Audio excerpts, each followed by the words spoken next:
क्या भन्नु भएको चाहिँ हुने होला कसैले दसैँमा आउनु भनेको नहुने होला। कहिलाई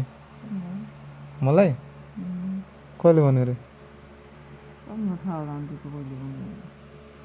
ऊ दसैँमा बन्दीपुर जाने हो भने अब भन्यो होला अरे कहिले भन्यो रे दसैँमा आउनु भन्नु होला भनेर।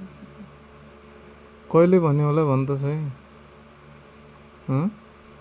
अन्त आफ्नो मान्छे मेरो आफ्नो मान्छेले को रे मेरो आफ्नो मान्छे हँ तँलाई थाहा होला नि। भन् त सही को भन् त अब 10 जति भन्नु पऱ्यो को हो तँलाई थाहा भएको होला त। को सम्झना हँ हजुर अनि सम्झना आयो भने मैले जानुपर्ने भन्ने छ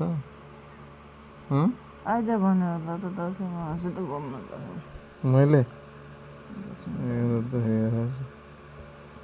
कसो कुरा गर्दैछ यार मैले आयो भने नि आउने हो तँलाई भन्यो होला न उसले भनेको कुरा बुझ्दैन अझै। उसले भन्यो भने म जाउँला त अनि मेरो बुढी हो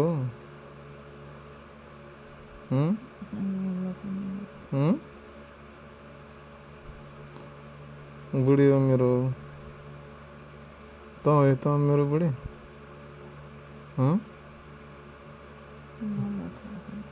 त बुढी है कि नै मेरो हो नि हगल पनि बुढी भयो भने 10 तिमीकोमा नाम मनामा नाम के अरे जबी त उहिले रहँदछ 10 चोटि नाम उसकै हुन्छ मुखमा जबी राख्दछ हेर न यार माया गर्ने मान्छेको नहोला अनि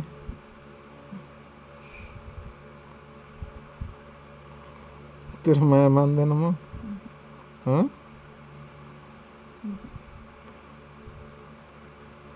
ऊ त एउटा ऊ भन्छ त्यो त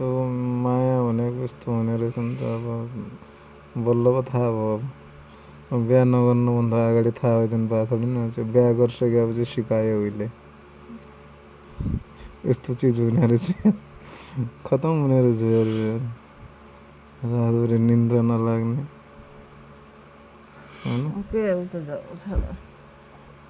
मैले के गरेँ तँलाई अनि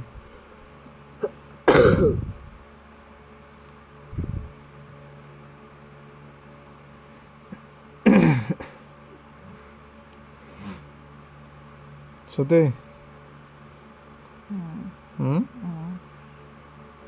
तेरो साथी खोइ